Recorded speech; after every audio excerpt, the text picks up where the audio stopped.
이 열왕기 이 상, 그리고 열왕기하, 그리고 그 전에 있는 사무엘상, 사무엘하, 이 구약 성경 읽을 때 역사서에는 이 흐름을 잘 파악하는 것이 아주 중요합니다. 그래서 사무엘상 그러면 이제 사사 시대에서 왕정 시대로 넘어가는, 그래서 그 과도기에 사무엘이라고 하는 선지자가 있어서 그 역할을 감당을 하고, 그래서 사무엘상은 후반부는 이제 사울, 최초의 왕인 사울이 통치하는 그 시기를 다루고 있다. 연대기적으로 보면 그렇습니다. 그 다음에 사무엘하는 이제 다윗이 헤브론에서 7년, 그 다음에 예루살렘에서 33년, 40년의 그 통치 기간이 사무엘하의 기록입니다. 열왕기상은 이 다윗이 죽은 후에 그의 아들 솔로몬 때까지가 이제 통일 왕국 시대라고 합니다. 그래서 11장까지 통일 왕국 시대고, 그리고 그 이후는 나라가 두 개로 나눠지죠. 그래서 분열 왕국 시대라고 그럽니다. 그래서 나라가 두 개로 나눠서 남쪽은 유다, 북쪽은 이스라엘, 이렇게 해가지고 결국은 열왕기하까지 분열 왕국으로 가다가 열왕기하 끝자락에 이제 나라가 유다까지 다 망하는 이런 역사를 이제 우리가 보게 됩니다. 이 열왕기상에서 이 전반부, 다시 말하면 1장에서부터 11장까지 통일왕국 시대, 솔로몬이 통치하는 이 시기에 솔로몬의 그 통치 중에서 성경이 가장 중요하게 여기는 것이 바로 성전 건축이다. 그래서 지난 시간에 이 성전 건축과 관련한 또 성전의 의미를 우리가 함께 살펴보았습니다. 성전을 건축하려고 원래 다윗이 시도를 했을 때 하나님이 왜 성전 건축을 거부했냐라고 했을 때는 다윗과 관련된 몇 가지 이유가 있지만 본질적인 것은 하나님의 자유를 제한할 수 있다. 다시 말하면 이 성전이 바로 하나님이 계시는 집이기 때문에 그 하나님을 이 성전 안에 가두어 버릴 수 있는 상황이 발생할 수 있다라고 하는 것입니다. 그런데 이거를 결국 어떻게 이제 해결을 하느냐? 솔로몬이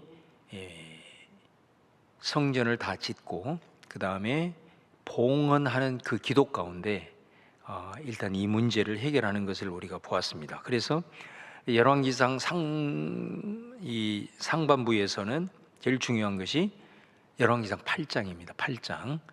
그래서 솔로몬이 성전을 건축하고 그리고 그 봉헌식을 하면서 하나님 앞에 올려드리는 그 기도, 이게 성전의 아주 중요한 그 이후에도 계속 이어질 성전 신학의 아주 핵심을 제공하고 있기 때문에 열왕기상에는 8장이 아주 중요하다라는 걸 좀 기억을 해 주시면 좋을 것 같습니다.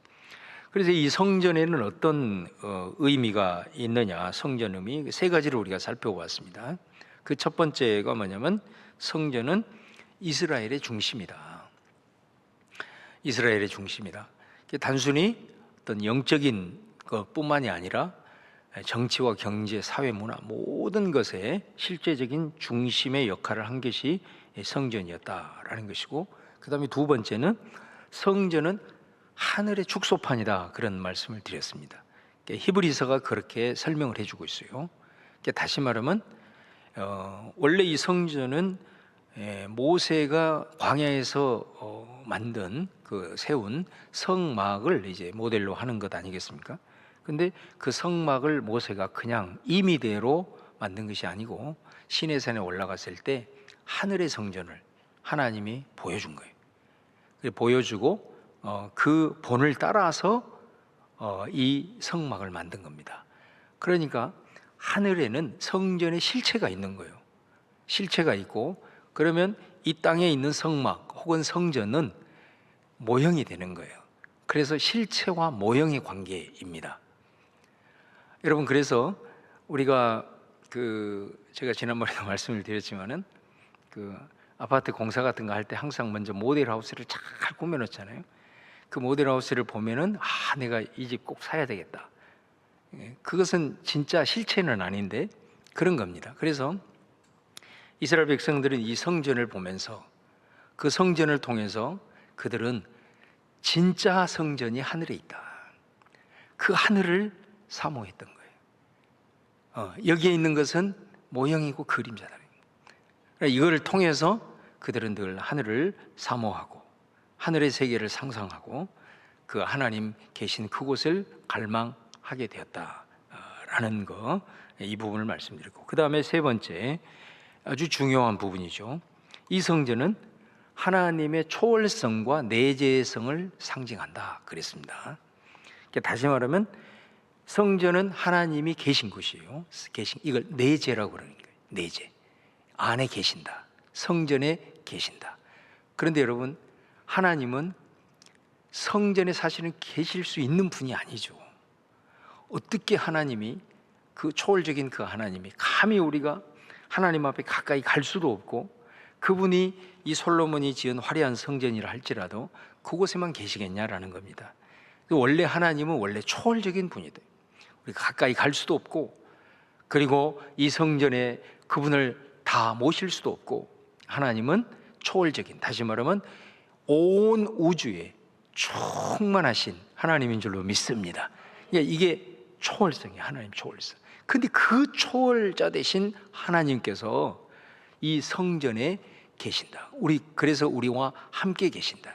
이건 사실은 원래 맞지 않는 얘기지만은, 그래서 이 성전이 하나님의 은혜인 줄로 믿습니다. 도저히 우리가 품을 수 없는, 우리가 다가갈 수도 없는 그 초월의 하나님, 그 하나님께서 이 하나님의 집인 성전을 통해서 우리와 함께 계시고 우리 안에 거하신다라는, 그래서 이 성전을 통해서 항상 우리는 하나님이 우리와 함께 계신다, 또 하나님은 우리와 함께 계시지만 초월자시다, 이것을 꼭 기억하셔야 돼요. 그래서 사실은 아까 다윗이 이 성전을 지으려고 했을 때 하나님이 거부했던 것은 뭐냐면, 이스라엘 백성들이 이 성전을 바라볼 때 하나님의 내재만 인정을 한 거예요. 초월성을 부정해 버리는 거예요, 나중에는. 그래서 초월성을 부정해 버리는 거예요. 이렇게 초월성을 인정하게 되면 우리의 하나님을 향한 신앙이 어떤 신앙이 나오냐면, 하나님을 경외하게 돼요. 하나님에 대한 두려움이 있어요. 그리고 하나님은 우리와 함께한다, 이 내재성은 우리의 신앙이 어떤 모습이 나오냐면 하나님의 은혜에 대한 고백이 나오는 거예요. 감히 그분이 우리와 함께 계신다, 상상할 수 없는 그 은혜, 그리고 죄인된 우리와 함께 하시는 그 하나님의 사랑, 이거를 우리가 늘 깨닫고 고백하고 그렇게 감사하는 거예요. 그러나 초월성은 항상 하나님에 대한, 그럼에도 불구하고 경외감이 항상 우리 안에 있는 거예요. 그래서 이제 이 두 가지, 하나님의 초월성과 내재성은 우리 성전을 통한 이 신앙의 여정 속에서 하나님의 은혜와 사랑 한편으로, 그러나 반드시 우리는 하나님에 대한 그 경외감을 잃어버려서는 안 된다. 이 두 가지를 항상 붙들고 있어야 된다. 우리가 이 교회 공동체를 통해서, 예배당을 통해서 올 때마다, 함께 예배할 때마다 항상 이 두 가지를 꼭 기억을 해야 돼요. 그런데 결국은 이제 오늘 PPT 이제 띄워주시고, 자, 우리가 이제 살펴볼 건 뭐냐면, 나중에 이 성전이 파괴가 되잖아요. 성전이 나중에 파괴돼. 성전이 파괴됨으로써 결국은 나라가 이제 다 망하게 되는 거거든요. 근데 그 성전의 파괴 원인이 뭐였느냐라는 것은 첫 줄에 나와 있듯이 성전 건축 시 그 딜레마 문제가 결국은 현실화가 된 거단 말이죠. 다시 말하면 이스라엘 백성들이 하나님을 그 성전 안에 가두어 버리는, 초월성을 인정하지 않고 내재성만 인정하게 되는 이 상황으로 말미암아 결국은 이 성전이 무너지게 되는 겁니다. 그래서 이것을 잘 이제 보여주는 것이 예레미야와 에스겔에 보면 잘 나와 있는데, 그 예레미야에 보면 나중에 이제 우리가 또 예언서 가서 이 부분을 한 번 더 다루겠습니다만은, 이 예레미야에서 아주 중요한 장들이 몇 개가 있습니다. 근데 그 중에 우리가 꼭 기억해야 될 장이 예레미야 7장입니다. 그리고 예레미야 26장. 이 두 개는 성전 설교라고 그럽니다. 성전 설교. 그래서 이 성전 설교를 보면은 예레미야가 하나님의 말씀을 대언을 하는 거죠. 이 성전이 이제 망하게 될 거다. 왜 망하냐라는 것입니다. 한마디로 얘기를 하면은 8절에 15절을 보면 너희들이 이곳에 나를 가두어 버렸다 이 말이에요. 분명히 나는 이곳에 너희들과 함께 계시는 내재하시는 하나님인데, 그러나 나는 여기에만 있는 것이 아니고 온 땅에, 온 우주에 충만하신 하나님이시다. 그 말은 무슨 말이에요? 이스라엘 백성들이 하나님의 전에 와서 하나님의 이름을 부를 때 내가 너희를 사랑하고 너희들에게 은혜를 베풀고 너희들에게 새 힘을 주고 새 능력을 주지만은 너희들이 성전을 떠나서 너희들의 삶의 현장 속에서도 나는 그곳에서도 여전히 함께한다. 그곳에서도 하나님은 계신다라는 거죠. 그러니까 이스라엘 백성들이 이 8절에서 15절 말씀을 보면은 그런 대목이 나오는 거예요. 그러니까 성전에 와서 하나님 앞에 죄를 고백하고 그리고 죄 용서함을 받고 그러면서 자신들의 정체성을 확인하죠. 우리는 구원받는 하나님의 백성입니다. 이걸 고백을 하는 거예요. 근데 거기서 예레미야가 하나님 말씀을 대언하면서 얘기하기를, 그러나 이들이 이 성전 밖을 나가서는 십계명을 다 어기고 산다는 거예요. 그리고 또 와서 하나님, 이곳에 계신 하나님 용서해 주시고 또 죄 용서받고 또 가서는 죄 지고 계속해서 그 패턴을 유지를 하는 거예요. 그러니까 하나님이 봤을 때는 이스라엘 백성들의 그 삶이라는 것이 이제 하나님의 초월성을 완전히 부정해 버리는 거예요. 다시 말하면 세상 밖에, 성전 밖에 나가면 마치 하나님이 없는 자처럼 살아가는, 전혀 하나님을 의식하지 않는, 이제 이런 상황이 되는 것이죠. 그래서 이제 이 패턴이 반복이 되니까 나중에는 어떻게 되느냐? 그냥 하나님은 우리에게 죄 용서해 주시는 분, 그리고 우리에게 은혜 주시는 분, 이게 뭐예요? 하나님을 수단화해 버리는 거예요. 이제는 하나님이 우리의 삶의 목적 자체가 되어야 되고, 우리가 삶을 살아가는 것도 하나님의 영광, 예배를 드리는 것도 하나님의 영광, 그 하나님이 우리의 목적 자체가 되는 것이 그것이 신앙인데, 패턴이 이렇게 계속해서 이 패턴이 반복이 되니까 나중에는 그냥 예배당 성전에만 오면 하나님은 자동적으로 우리를 용서해 주시고, 그리고 또 밖에 나가서는 하나님이 의식하지 못하고 없는 자처럼 살고, 계속해서 이렇게 패턴이 강조되다 보니까 나중에는 그냥 하나님은 자기가 목적이 되어버리고 하나님은 자기를 위한 수단으로 전락해버리는, 이 상황이 되어버리는 거죠. 다시 말하면 하나님에 대한 경외감, 삶 속에서도 온 땅에 충만하시는 그 하나님에 대한 전혀 의식을 너희들이 조금만이라도 한다면 너희들이 하나님 앞에 나와서 그렇게 가슴을 찢고 마음을 찢으면서 하나님 앞에 기도하고 그런 진정한 회개가 있다고 한다면 너희들이 삶에 가서 조금이라도 하나님 의식하면서 살 텐데, 전혀 그러지 못한 너희들의 이 모습 속에서 더 이상 하나님에 대한 경외감을 잃어버리고 하나님을 완전히 이곳에 이제 가두어서 너희들의 유익만을 위한 그냥 하나의 이방신처럼 이렇게 여기니, 이 성전이, 그런 성전이 무슨 필요가 있겠냐, 그 얘기를 예레미야 7장에서 하고 있는 겁니다. 그러면서 하나님이 내가 실로의 행함같이 내가 행하겠다, 그런 말을 하죠.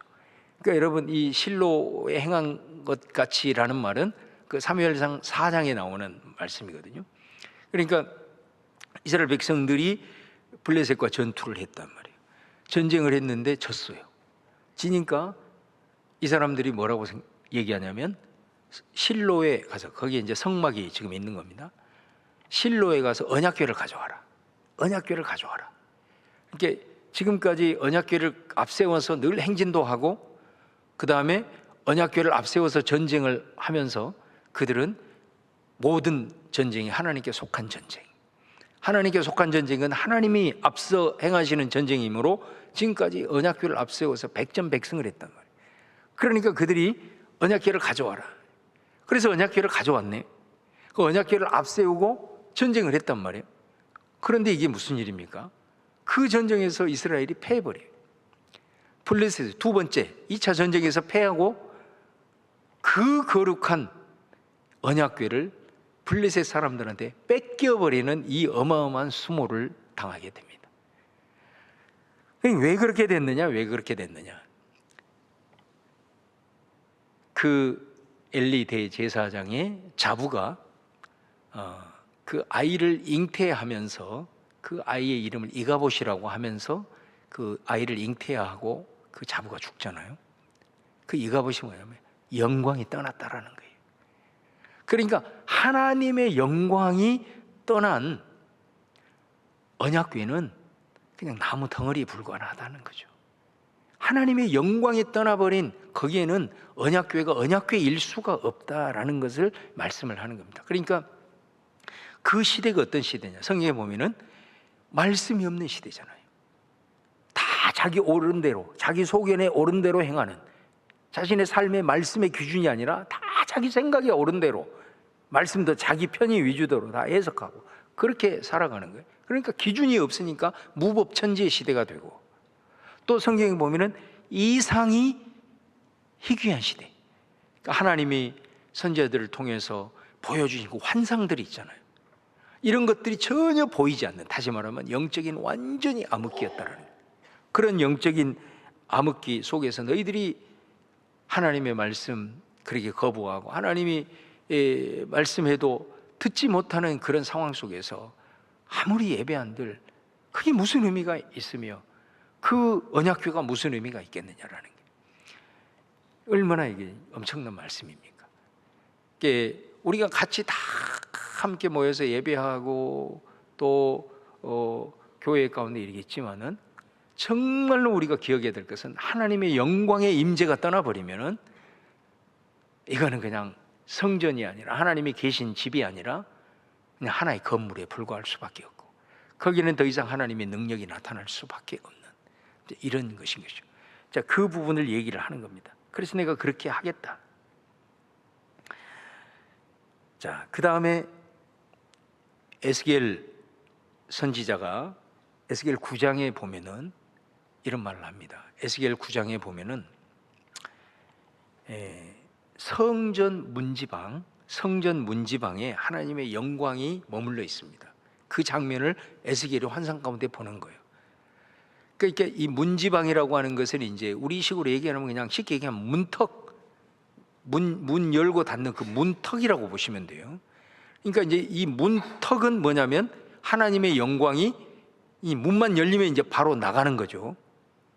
그러니까 하나님의 영광이 그 안에 계셔야 되는데 이 문지방, 문이 열리면 바로 나가는 이제 그런 상황인 거예요. 그러니까 하나님의 영광이 문지방에 머물러 있는 그 상황에서 하나님께서 에스겔을 통해서 이제 심판을 선포하는 거예요. 그러니까 심판을 선포한다라는 것은 무슨 의미겠습니까? 이제 너희들 가운데 정말 이제 하나님께서 이 상황에서 돌이키지 아니하면은 안 된다라고 하는, 그리고 이 상황 속에서 이제 너희들 가운데 계속 이 길을 걸어갔을 때는 너희들 가운데는 이제 희망이 더 이상 없다, 심판이 있을 것이다 라고 하는 걸 선포를 하고, 그 다음에 10장 18절에서 19절을 보면은 이 심판이 선포되고 나서 성전 문지방으로부터 여호와의 영광이 떠나가는 이 환상을 보게 됩니다. 그리고 나서 11장에 바로 예루살렘에 대한 심판이 실행이 되는 것을 이제 볼 수가 있습니다. 그러니까 이 예레미야를 통해서 에스겔을 통해서 보여주는 것은 하나님의 그 영광이 떠나버린 그 성전, 아무 의미가 없다. 왜 그렇게 되었는가라고 하는 것을 특별히 이제 에스겔을 통해서 또 예레미야를 통해서 분명하게 말씀을 이제 하고 있는 것을 보게 되죠. 자, 그러고 나서 이제 성전이 무너지고 그 다음에 나라가 다 망하게 되는 이제 이 어마어마한 심판의 역사가 이제 나타나게 되는데, 에스겔 47장에 보면 우리가 너무나도 잘 아는 그 장면이 나옵니다. 이제 성전이 다시 회복하는 그 환상을 또 에스겔이 보게 되죠. 거기에 보면 우리가 잘 아는 대로 거기도 성전 문지방이 나와요. 근데 성전 문지방에서 뭐가 나옵니까? 물이 흘러나오죠. 물이 흘러나와요. 그러니까 에스겔 10장에서 그 성전 문지방에 있는 여호와의 영광이 떠났어요. 그런데 에스겔 47장에 보면은 그 성전 문지방 밑에서 물이 흘러나왔다라는 것은 무슨 의미겠습니까? 떠났던 여호와의 영광이 성전 가운데 다시 왔다라는 거 아니겠어요? 그 영광이 다시 성전 가운데 임했다라는 거 아니겠어요? 자, 그거를 의미하는 거예요. 그래서 성전 문지방에서 물이 흘러나와 성전 동서남북을 다 성전 안에 있는 그 내부에 동서남북을 적시고 난 다음에 동쪽 바깥문으로 물이 흘러나가죠. 흘러나가요. 그래서 그 물이 흘러나가서 그 물이 닿는 곳마다 다 살아나고 회복하는, 그래서 광야가 강물이 되고 그곳에 수많은 식물들과 생물들이 살아나는 그런 역사, 이게 이제 에스겔 47장의 모습입니다. 여러분, 그렇게 해서 성전이 다시 회복될 것이다 라고 하는 이제 비전을 에스겔을 통해서 이제 보여주시는 겁니다. 자, 그런데 그러면 이 비전은 어떻게 성취가 되느냐라고 했을 때, 자, 이걸 요한복음이 잘 보여줍니다. 신약성경 요한복음에 보면 예수님께서 요한복음 2장에 보면은 이런 말을 하죠. 그 성전에 들어가서 성전을 한번 뒤집어 엎으신 다음에 뭐라고 하냐면 이 성전을 헐어라, 내가 3일 만에 일으킬 것이다, 이렇게 말씀을 합니다. 그러면서 거기 요한복음의 기자가 뭐라고 얘기를 하냐면 여기에서 말하는 성전은 예수님의 육체다, 이렇게 얘기를 해요. 그러니까 성전을 헐어라, 내가 3일 만에 일으키겠다라고 하니까 그 유대인들은 그 말을 어떻게 받아들이냐면 그냥 우리식으로 표현하면 고지고대로 받아들이는 거죠. 그냥 우리가 이 성전을 46년 동안 계속 보수해가지고 이렇게 지었는데 네가 어떻게 이 성전을 3일 만에 일으킨다고 하느냐, 이렇게 얘기를 했단 말이에요. 그런데 예수님은 사실 그 말이 어떤 의미냐면 성전을 헌다는 것은 예수님 자신이 죽은다는 걸 의미하는 거예요. 그리고 3일 만에 일으킨다는 것은 3일 만에 다시 부활한다는 것을 얘기해요. 절대로 그 사람들은 못 알아듣죠. 그러니까 예수님이 나중에 부활해서야 제자들도 그 말의 의미를 알아들었다, 이렇게 성경은 기록을 하고 있어요. 그러니까 여러분, 자, 여기서 예수님은 자기를 뭐라고 선언하는 거예요? 예수님, 내가 곧 성전이다, 이렇게 얘기를 하고 있는 거죠. 예수님 자신이 성전인 거예요. 이제 여러분, 구약의 성전이 이제는 어떻게 됐다고요? 예수님이 성전이 되어버린 거예요. 그래서 여러분, 이 성전의 회복이 어떻게 이루어지는가? 자, 이제 예수님이 성전이십니다. 요한복음 7장에 보면은 7장 37절 이하에 보면은 명절 끝날 곧 큰 날에 예수께서 서서 외쳐 이르시되 누구든지 목마르거든 내게서 와서 마시라. 자, 37절에는 그렇게 기록이 되어 있습니다. 누구든지 목마르거든 내게 와서 마시라, 이렇게 말해요. 그러면서 38절에는 뭐라고 기록하냐면 나를 믿는 자는 성경에 이른과 같이 그 배에서 생수의 강이 흘러나오리라, 이렇게 말합니다. 자, 여기서 말하는 그 배가, 그 배는 누구의 배냐, 이거에 대한 해석적인 논쟁이 있습니다만은 어떤 사람들은 예수님의 배다, 어떤 사람들은 예수님을 믿는 사람들의 배다, 신자들의 배다, 이렇게 얘기를 해요. 둘 다 맞아요. 왜 그러냐? 여기서 보십시오. 지금 이 배, 신자들의 배에서 생수의 강이 흘러나와요. 그러면 그 37절에 보면은 이 생수가 어디로부터 온 겁니까? 예수님으로부터 온 거죠. 예수님이 그랬잖아요. 누구든지 목마르거든 내게로 와서 마셔라, 이렇게 말씀했잖아요. 그러니까 누구든지 목마르거든, 예수님, 목마른 자는 예수님에게 와서, 그리고 예수님을 믿고 그 믿는 자에게는 예수님이 그 목마름을 해결해 주겠다. 내 안으로부터 생수가 흘러가서 그 믿는 자에게 들어간단 말이에요.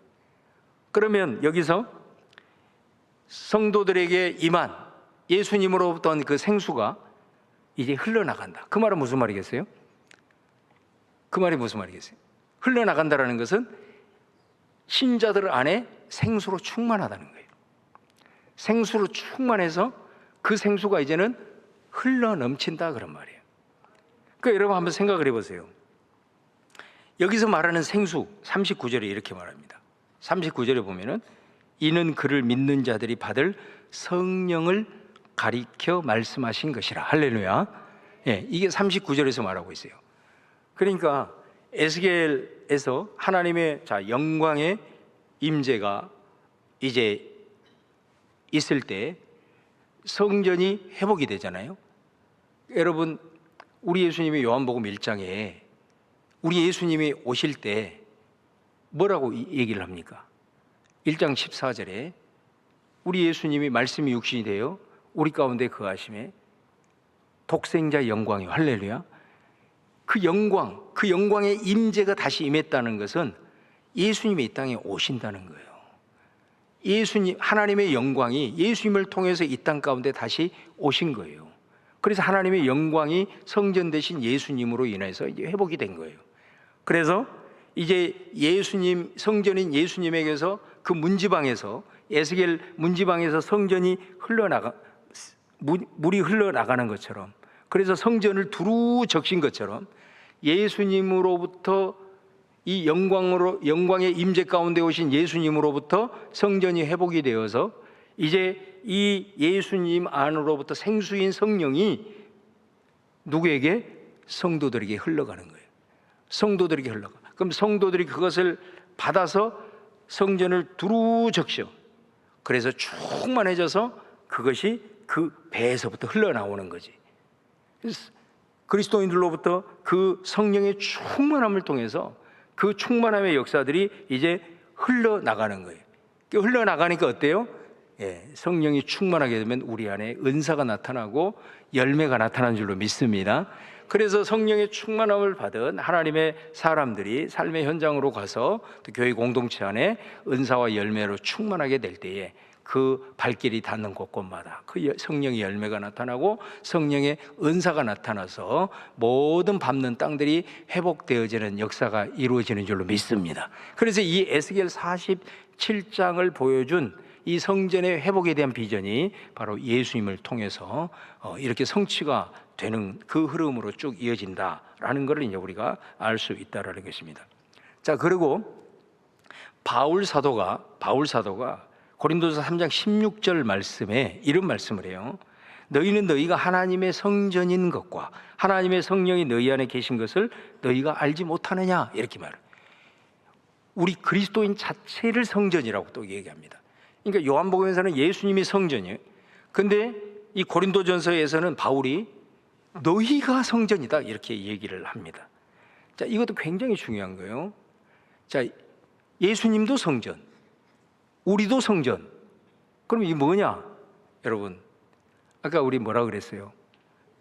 성전의 실체는 어디에 있다고 그랬죠? 하늘에 있다고 그랬죠. 하늘. 그러면 이 땅에 있는 성전은 뭐라 그랬어요? 그게 모형이에요, 모형. 여러분, 예수님이, 성전 되신 예수님이 부활하셔서 하늘로 승천하신 줄로 믿습니다. 하나님 보좌 우편에 계시죠. 성전의 실체이신 예수님은 지금 하늘에 계신다. 예수님이 승천하시고 바울이 우리한테 이제 너희가 성전이다. 그럼 우리는 뭐예요? 모형이에요, 모형. 우리가 성전인데 우리가 실체가 아니라, 실체는 지금 실체이신 예수님은 승천하셔서 하늘 보좌 우편에 계시는 거예요. 그럼 우리는 이제 성전의 모형으로서 이 땅에 존재를 하는 거예요. 그렇기 때문에 우리가 성전이라고 한다면 여러 가지 의미가 있겠죠. 우리 안에 여전히 우리 예수님 실체는 초월적으로 우리를 떠나 저 하늘에 계시지만, 여러분, 성전은 초월성과 내재성이 같이 있다 그랬잖아요. 이게 좀 어렵습니까? 좀 어려워도 어쩔 수 없어. 아까 그랬잖아요. 성전의 의미가 초월성과 내재성. 감히 우리가 어떻게 그 초월하신 그 하나님이 우리가 가까이 할 수도 없고 우리 안에 계실 수도 없는 분이잖아요. 마찬가지요. 예수님도 초월적인 분이기 때문에 저 하늘에 계시는 거예요. 우리가 어떻게 그분을 다 담을 수가 있겠냐. 그런데 예수님은 어때요? 그분의 영을 보내주셔서, 성령을 보내주셔서 우리 가운데 계신 줄로 믿습니다. 그러니까 내가 모형이지만 나는 성전, 그리고 우리 교회 공동체가 성전이라는 것은 바로 초월성과 그리고 또 이 내재성이 같이 거하는 거예요. 그러니까 항상 우리 교회 공동체를 생각하고 또 내 자신이 성전일 수도 있는 거예요. 그랬을 때는 항상 내가 성전이다, 우리 교회 공동체가 성전이다 했을 때 그 예수 그리스도의 초월성, 하나님에 대한 경외감, 그리고 그분의 그 경외감이라는 것은 뭐겠습니까? 한마디로 윤리적으로 얘기를 했을 때 거룩함이에요. 거룩함. 예. 하나님을 두려워하고 하나님에 대한 경외감을 가지고 그 실체를 바라보면서 나는 모형이지만 실체를 바라보시, 그 예수님을 바라보고 그 예수님을 닮아가기를 원하고 그 예수님을 갈망하는 우리들의 모습이 있어야 되는 거고, 그 다음에 또 하나는 뭐겠습니까? 우리가 성전이기 때문에 이 성전으로부터 결국은 아까 물이 흘러가잖아요. 성령이 우리로부터 흘러가잖아요.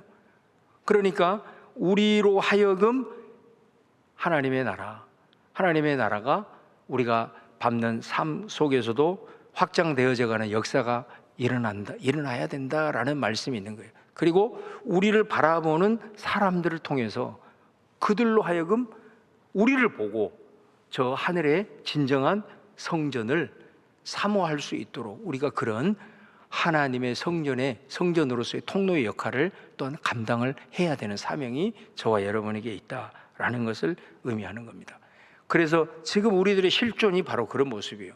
성전으로서의 우리, 실체는 저기 계시지만 그 영을 우리에게 보내주셔서 내 안에 여전히 내재해 계시는 예수님, 그리고 나를 통해서 바로 그 실체이신 그 예수님의 모습이 생수것처럼 흘러가서 우리들의 삶 속에서도 살아나는 역사, 생명의 역사, 구원의 역사가 나타나는 도구가 되어야 되고, 세상 사람들은 우리의 모습을 통해서 하늘을 갈망하고 하늘을 소망하는 그런 복의 통로의 사명을 가지고 있는 분들이 바로 지금 저와 여러분의 실존이다 이 말이에요.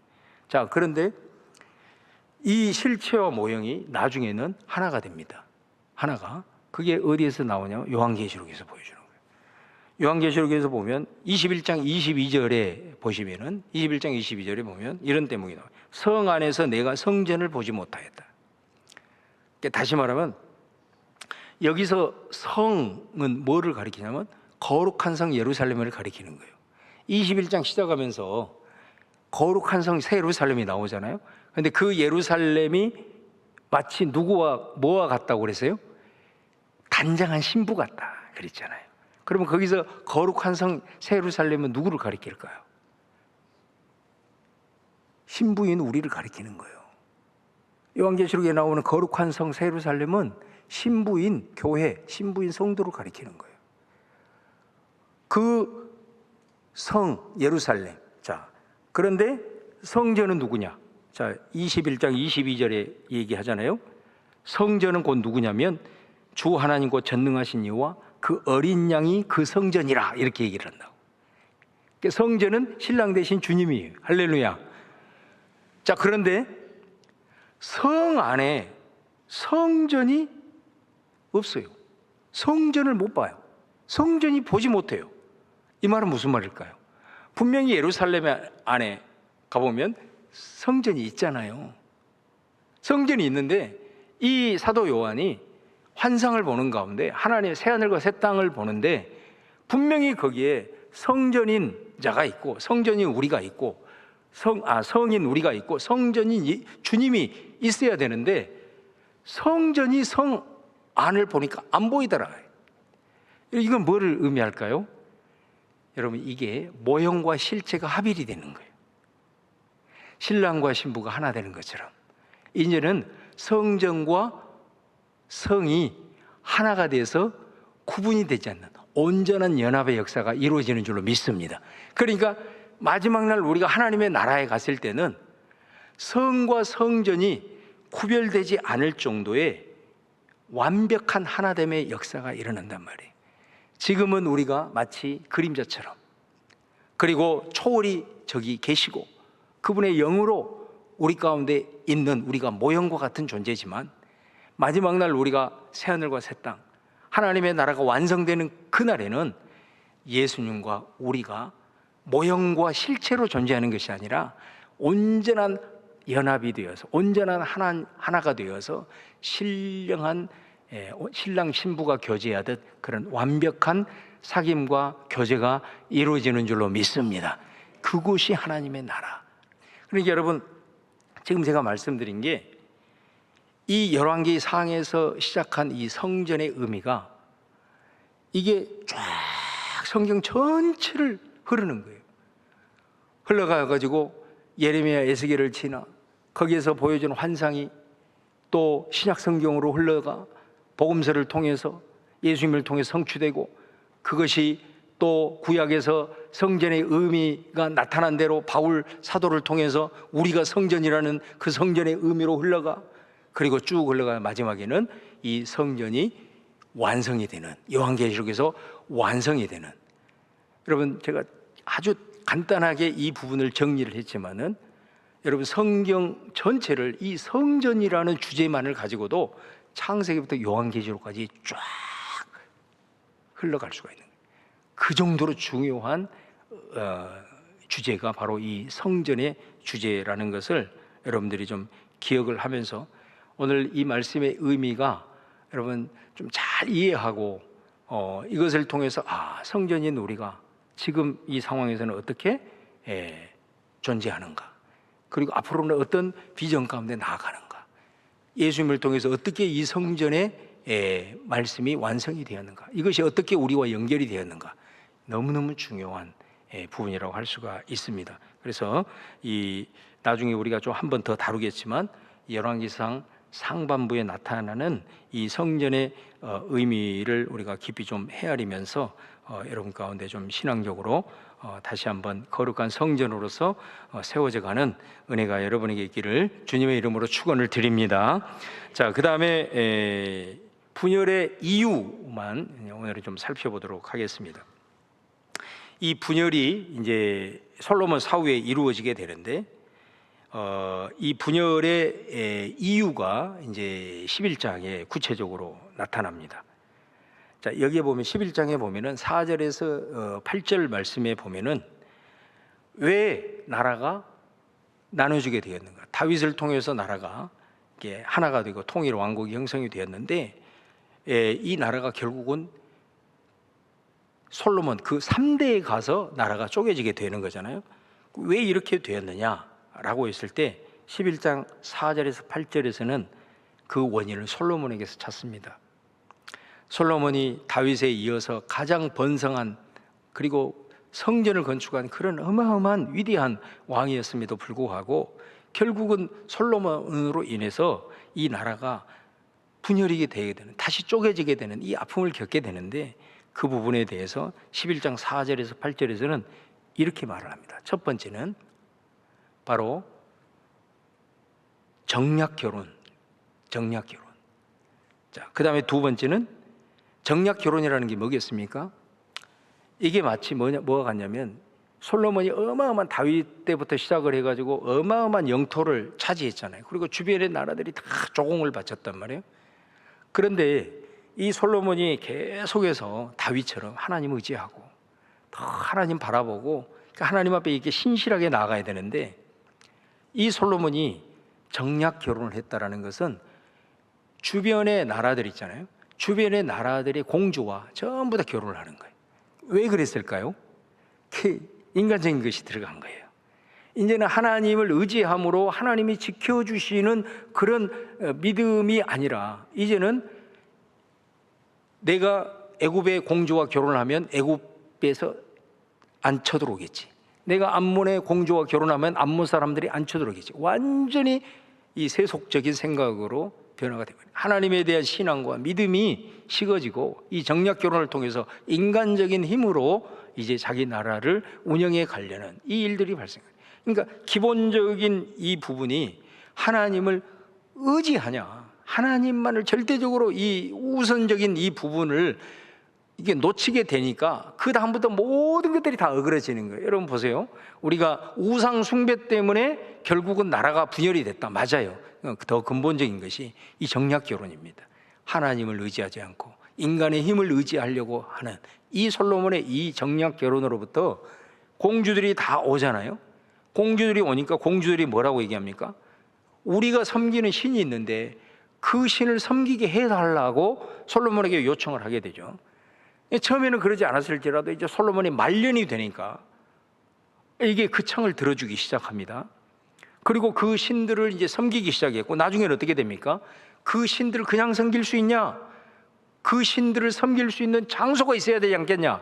그래가지고 그 신들을 섬길 수 있는 산당들이 이제 세워지기 시작한 거예요. 결국은 이것을 통해서 우상이 들어오게 되고 우상이 왕궁으로부터 이제 뻗어나가기 시작하는 하나의 계기가 된 거예요. 그러니까 이 우상 숭배가 어떤 결정적인 계기였지만은, 그러나 그 근본적인 원인은 그렇습니다. 여러분, 우리가 왜 우상 숭배에 빠지고 왜 세속화가 되는 겁니까? 결국은 뭐냐면 하나님을 의지하고자 하는 이 부분, 그러니까 그것이 왜 하나님을 의지하지 않느냐. 힘들고 어렵고 약할 때는 다 하나님 붙들고 의지하거든요. 그런데 이게 이제 먹고 살만하고 이제 물질도 생기고 권력도 있고 힘도 있다 보니까 이제 그런 것이 눈에 크게 들어오는 거지. 그래서 이것들이 나를 지켜주는 것과 같은 착각에 빠지는 거예요. 그리고 그것이 자꾸 눈에 보이니까 그러는 상황 속에서 이제 그것들에 대한 우선순위가 가게 됨으로써 세속화가 되고 내 안에 여러 가지 우상들이 생기게 되는 겁니다. 그렇다고 우리가 항상 가난하게만 살 수 없는 거고 항상 약하게만 살 수 없는 거잖아요. 그래서 제일 늘 여러분에게 제가 강조하는 이유는 그 마음을 잃어버리지 않는 유일한 방법은 기도하는 겁니다. 그래서 내가 잘 나갈 때 인간은 본질상 교만할 수밖에 없고 눈에 보이는 것에 내 눈이 갈 수밖에 없고 표면적인 것에 내가 갈 수밖에 없는 거예요. 절대로 내 힘으로는 안 됩니다. 그러니까 그럼에도 불구하고 내가 이렇게 형통하고 내가 물질도 좀 많고 내가 그 다음에 권력도 있고 뭐 내 자식도 다 잘 되고 이제는 뭐 이런 상황이 올 때에도 하나님을 의지할 수 있는 것은 여러분 힘으로는 안 된다니까요. 그것을 위해서 기도의 시간을 드리는 거예요. 그 마음을 잃어버리지 않게 하기 위해서 하나님 앞에 기도를 하는 겁니다. 평상시에도 염려가 없어도 그리고 내 삶에 별로 어려움이 없어도 그 마음 잃어버리지 않도록 그렇게 하지 않으면 다 솔로몬같이 됩니다. 이길 자가 없습니다. 그러므로 여러분, 이 솔로몬이 어떻게 해서 이렇게 되게 되었는가? 우상 숭배에 왜 이렇게 빠져버리게 되었는가? 결국은 정략 결혼, 다시 말하면 하나님을 의지하는 그 믿음, 눈에 보이는 그 현상들을 바라보면서 하나님을 의지하는 그 믿음이 바로 이 결과를 맞이했다라는 것을 우리가 기억을 하면서 오늘 다시 한번 우리들의 믿음을 되새기면서 늘 여러분 평소에도 잘 나갈 때도 기도의 줄을 절대로 놓지 말고 나아갈 때에 하나님께서 여러분의 마음을 지켜주시고 우리의 신앙을 지켜주실 줄로 믿습니다. 그리고 기도는 항상 제가 말씀하죠. 하나님이 여러분을 앞서 행하십니다. 기도하는 자만이 그것을 체험합니다. 그것을 내가 깨닫고 알아야 계속해서 기도할 수 있습니다. 기도하면 내가 기도의 시간을 드리고 엎드리고 무릎을 꿇으면 하나님이 내 앞서 미리 가서 행하시는 것을 경험하게 됩니다. 그것을 경험해야 기도의 줄을 계속해서 붙들고 갈 수 있어요. 언제나 우리가 어려움 당할 때 그때 주님 부르짖고 또 평안하면은 그냥 기도의 줄 놓쳐버리고, 기도는 곧 하나님 의지하는 거예요. 이코르. 그렇기 때문에 그렇게 그런 패턴으로 우리가 살 수는 없잖아요. 내가 평상시에 하나님 앞에 늘 기도하며 나갈 때 우리 가운데 마음과 생각을 지키시는 하나님, 그리고 내 앞서 행하시는 그 하나님으로 인하여서 우리를 통해서 이루시고자 하는 하나님의 뜻을 우리를 통해서 이루면서 하나님께 영광하면서 마음과 생각을 지키시기에 때로는 힘들고 어려워도 감사 찬양할 수 있는 그런 좀 확실하게 뒤집어지는 그런 신앙의 패턴을 우리가 한번 이 말씀을 통해서 다시 한번 회복할 수 있기를 주님의 이름으로 축원을 드립니다.